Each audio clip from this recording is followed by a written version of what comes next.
வணக்கம் நட்புகளே.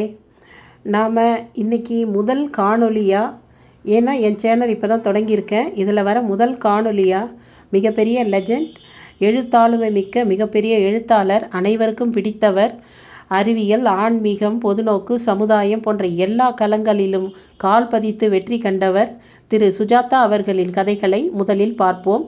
அவருடைய ஸ்ரீரங்கத்து தேவதைகள் அப்படின்ற அந்த சிறுகதை தொகுப்பை தான் நான் இப்போ உங்களோட பகிர்ந்துக்க போகிறேன். ஒரு கதைகளாக ஒரு வீடியோலையும் சொல்ல போகிறேன். இந்த ஸ்ரீரங்கத்து தேவதைகள் என்றது ஒரு நிஜமான கதை அப்படின்ட்டு அவருடைய முன்னுரையில் குறிப்பிடுறாரு. அவர் சிறுவனாக இருந்தபோது ஸ்ரீரங்கத்தில் அவருடைய பாட்டி வீட்டில் தங்கி படிச்சிட்ருக்காரு. அப்பொழுது அவரை சுற்றி அவருடைய நண்பர்கள், அவரை சுற்றி இருக்கின்ற வீடுகளில் உள்ள நிகழ்ச்சிகள், இதை எல்லாமே அவர் அழகாக கதை வடிவில் கொடுத்துருக்காரு. அது முழுதும் நிஜத்தை கொடுக்கல, சில கற்பனைகளை கலந்துருக்கிறேன் அப்படின்னு அவரே சொல்லியிருக்காரு.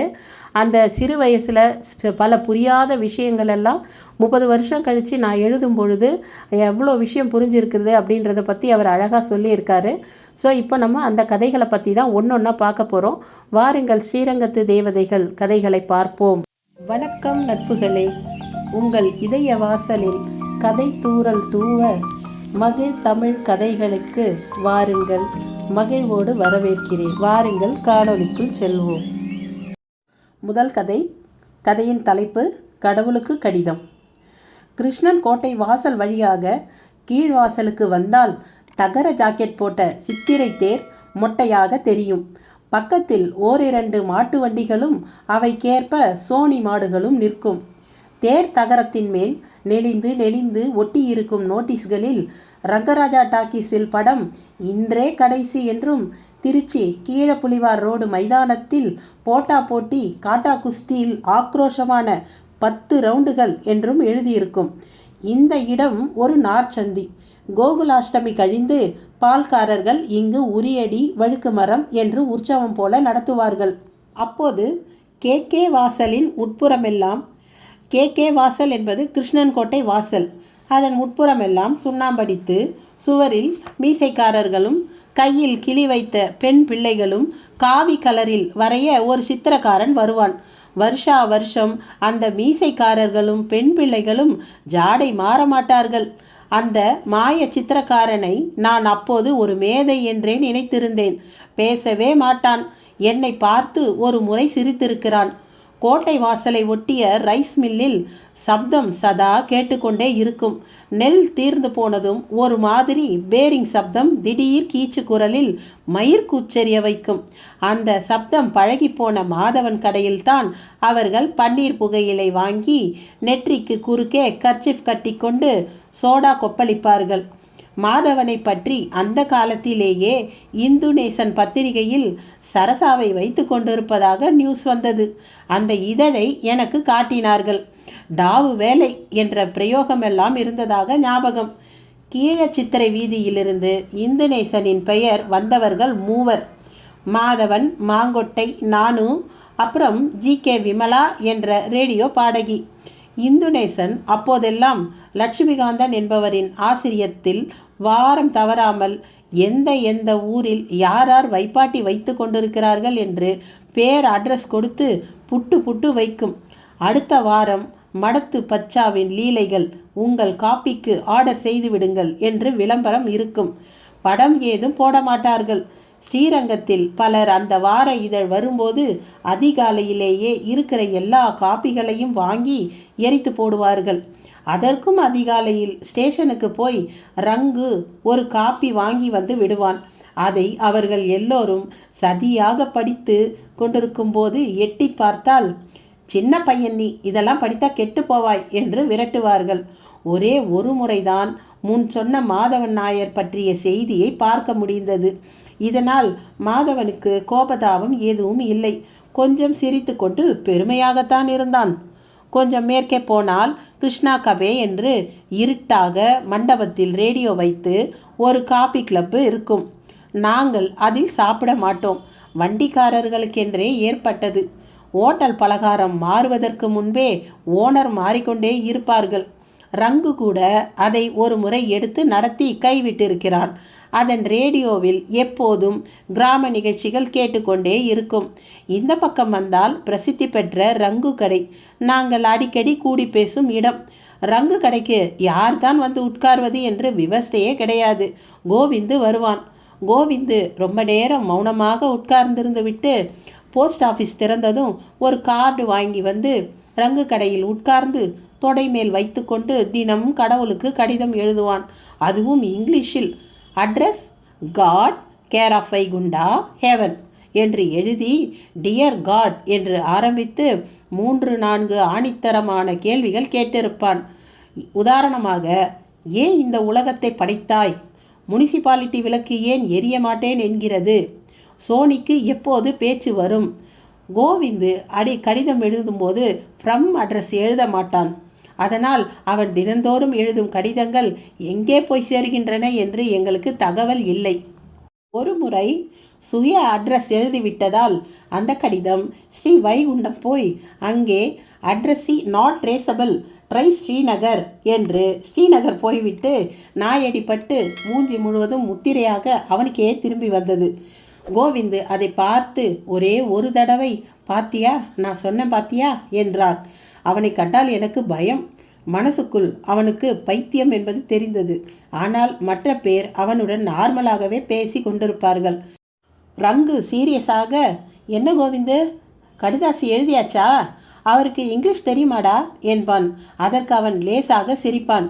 ஹாஸ்யமோ காரணமோ தென்படாத சிரிப்பு, கண்கள் ஒத்துழைக்காத வெறும் தசை இயக்கம். எனக்கு பயமாகவே இருக்கும். ஒரு நாள் யாரையாவது கோவிந்து செவிட்டில் அறையப் போகிறான் என்று தான் எதிர்பார்த்து கொண்டிருந்தேன். அப்படி நிகழவே இல்லை. பூநூலை துறந்து வெறும் மார்பாக 4 முழம் வேஷ்டி கட்டிக்கொண்டு மௌனமாக உட்கார்ந்திருப்பான். அவன் உள்ளுக்குள் எத்தனை சர்ச்சைகள் என்று வியப்பேன். எப்போதாவது என்று சொல்லிக்கொள்வான். தொடர்ந்து கடவுளுக்கு கார்டு எழுதி கொண்டிருந்தானே தவிர மற்ற இம்சை ஏதும் இல்லை. கோவிந்து பள்ளியில் படிக்கும்போது சாம்பியனாகவும் ஹை ஜம்பில் ஜில்லாவிலேயே முதல்வதாக பொன்மலையின் கலெக்டரிடம் பரிசு வாங்கியதாகவும் தகவல் இருந்தது. ஒரு முறை அடையவளஞ்சானில் திட்டிவாசல் வழியாக செகண்ட் ஷோ பார்த்துவிட்டு தனியாக வரும்போது பின்னால் சலங்கை சப்தம் கேட்டதாகவும் மதில் மேல் வெள்ளை புடவைக்காரி மிதந்து வந்ததாகவும் ஓட எத்தனித்த கோவிந்துவை துரத்தி சாக்கடை சந்து வழியாக அழைத்து போய் ஒரு வீட்டின் தோய்க்கிற கல்லின் மேல் மல்லாக்க வைத்து அவன் மேல் படுத்து கொண்டிருந்து விட்டதாகவும் காலை சூரியன் வந்ததும் தான் ஆவியாக போனதாகவும் சொல்லி கொண்டார்கள். அதிலிருந்து தான் இந்த மாதிரி பிரம்மையாம், பைத்தியம் இல்லையாம். இதற்கு ஓர் அரிய மூலிகை பத்திரியில் தான் கிடைக்குமாம். கோவிந்துவின் தம்பி நார்மலாகத்தான் இருந்தான். அந்த கிறுக்கு இங்கே வந்துதா என்று கேட்பான். கோவிந்துவை வீட்டில் எப்படி சமாளிக்கிறார்கள் என்று வியப்பேன். கடிதம் எழுதிவிட்டு கடையை விட்டு 10-10:30 போவான். வீட்டு திண்ணையில் ஒரே திசையில் பார்த்து கொண்டு உட்கார்ந்திருப்பான். சாப்பாடு, மத்தியான தூக்கம் ஏதும் கிடையாது. மறுபடி ஒரு நடை கடைக்கு வருவான். யாரிடமும் பேச்சு கிடையாது. 1/2 மணி நேரம் உட்கார்ந்து விட்டு மறுபடியும் வீட்டு திண்ணை. ரங்கசாமி பால் கறக்க வந்தால் கன்றுக்குட்டியையே பார்த்து கொண்டிருப்பான். கோவிந்துக்கு ஒரு முறை கீழ்ப்பாக்கத்தில் வைத்தியம் பார்த்தார்களாம். அவனுக்கு அப்பா இல்லை, அம்மா அழைத்து கொண்டு போயிருந்தாளாம். வாயில் எதையோ அடைத்து கடிக்க சொன்னார்களாம். நெற்றி பொட்டில் கரண்ட் வைத்தார்களாம். 4-5 பேர் பிடித்து கொள்ள அதையும் மீறி விழுக்கென்று உதைத்ததை பார்த்து அம்மா தாங்க முடியாமல் பாதி சிகிச்சையிலேயே திரும்ப அழைத்து கொண்டு வந்து மறுபடியும் திண்ணையில் உட்கார வைத்து விட்டாள். எல்லாவற்றையும் தன்னுடைய விதி என்று ஒப்புக்கொண்டு சக்கர தாழ்வார்க்கு தினம் விளக்கில் நெய் ஊற்றி கொண்டிருந்தாள். வைத்தியம் பார்த்ததாலோ அல்லது சக்கர தாழ்வாரினாலோ கோவிந்துக்கு குணமானார் போலாத்தான் இருந்தது. திடீரென்று ரங்கு கடைக்கு நடுவகிடு எடுத்து தலை சீவி கொண்டு சவரமெல்லாம் பண்ணிக்கொண்டு சட்டை போட்டு கொண்டு வந்தான். கடவுளுக்கு கடிதம் எழுதவில்லை. தினமணி பேப்பரை எடுத்து மெல்ல படித்து ஆமனுக்கு என்னை என்ன விளைவிக்கிறது என்று கேட்டான்.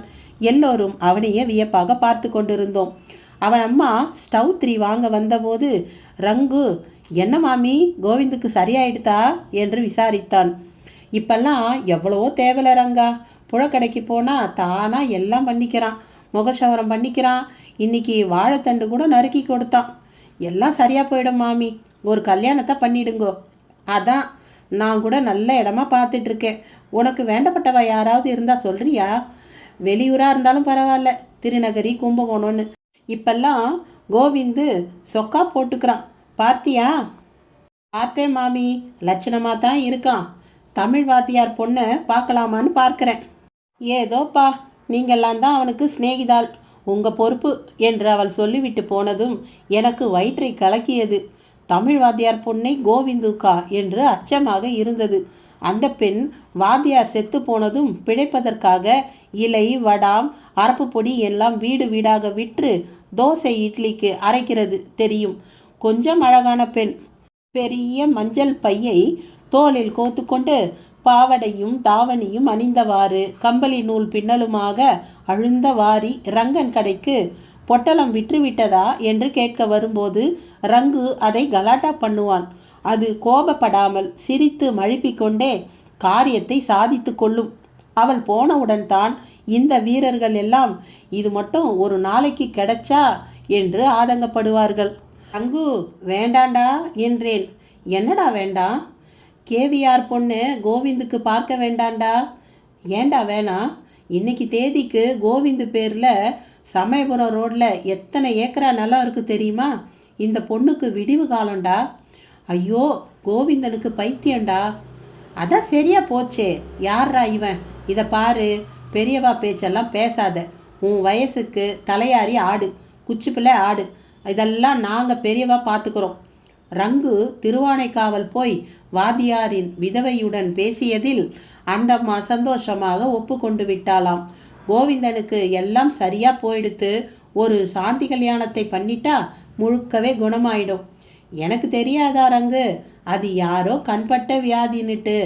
என்னடி, கோவிந்துவை கல்யாணம் பண்ணிக்கிறையாடி என்று அவளை கேட்டதற்கு அது மாட்டேன் என்று சொல்லாமல் போமா என்று சினுங்கியதாம். வேறு எதுவும் ஆட்சேபம் தெரிவிக்கவில்லையாம். எனக்கு இதை கேட்க மிகவும் பதற்றமாகவே இருந்தது. யாரிடம் என் குறையை, வருத்தத்தை சொல்லலாம் என்றால் எனக்கு அதில் என்ன சம்பந்தம்? என்னதான் என் வருத்தம் என்றும் இனம் காண முடியவில்லை.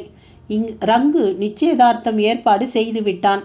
கோவிந்துவின் அம்மாவும் மற்ற சில பெரிய மனிதர்களும் நீலப்புடவை, ஸ்வஸ்திக் மோதிரம், வெற்றிலைப்பாக்கு எல்லாம் வாங்கி கொண்டு போனார்கள். தை பிறந்ததும் முதல் முகூர்த்தம் பார்த்தாகிவிட்டது. கடைக்கு வரும்போது, என்ன கோவிந்து, கல்யாணமா என்று எல்லாரும் விசாரித்தார்கள். அவன் மழுப்பலாக சிரித்தான். அவர்கள் எல்லோரும் சரியாகிவிட்டது என்றார்கள். எனக்கு என்னவோ நம்பிக்கை இல்லை. கல்யாண தேதி நெருங்க நெருங்க எனக்கு வயிற்றை பிசைந்தது. கல்யாணம் நடக்கவில்லை. கோவிந்துவே அந்த பிரச்சனைக்கு தீர்வு கண்டுவிட்டான். திடீரென்று அவனுக்கு பழையபடி உடம்பு மோசமாகிவிட்டது. ஒரு நாள் ராத்திரி முழுவதும் பல்லை நரநரவென்று கடித்து கொண்டிருந்தானாம். மறுநாள் சட்டையை கழற்றி போட்டுவிட்டு வேகமாக ரங்கு கடைக்கு வந்து கடவுளுக்கு கடிதம் எழுத ஆரம்பித்து விட்டான். பழையபடி வெற்று பார்வை, பழையபடி பேச்சே இல்லாமல் கன்றுக்குட்டி மேல் சுவாரஸ்யம், பழையபடி சிரிப்பு. கோவிந்துவின் அம்மா வாத்தியார் வீட்டுக்கு போய், இதை பாருமா, அவனுக்கு சரியாக போயிடுத்துன்னு நினச்சிட்டு இருந்தேன். தப்பு, பழையபடி மோசமாயிடுத்து. அவனுக்கு இவாள்லாம் கல்யாணம் பண்ணி வச்சா நேராயிடும்னு சொல்கிறா. எனக்கு அப்படி தோணலை. கல்யாணத்தையும் பண்ணி வச்சு அது நேராகாமல் வீட்டில் இன்னொரு வளர்ந்த பிள்ளை இருக்கிறப்ப ரசாபாசமாகி ஏதாவது ஆகிவிடும். நான் ஒருத்தி படுற துன்பம் போதும். இப்போ இவளையும் சேர்த்துக்க வேண்டான்னு இருக்கேன். கொடுத்த புடவை, மோதிரம் எல்லாம் குழந்தைய வச்சுக்கட்டும். வேற நல்ல இடமா பார்த்து உங்கள் பொண்ணை கொடுத்துருங்கோ என்று சொல்லிவிட்டாள்.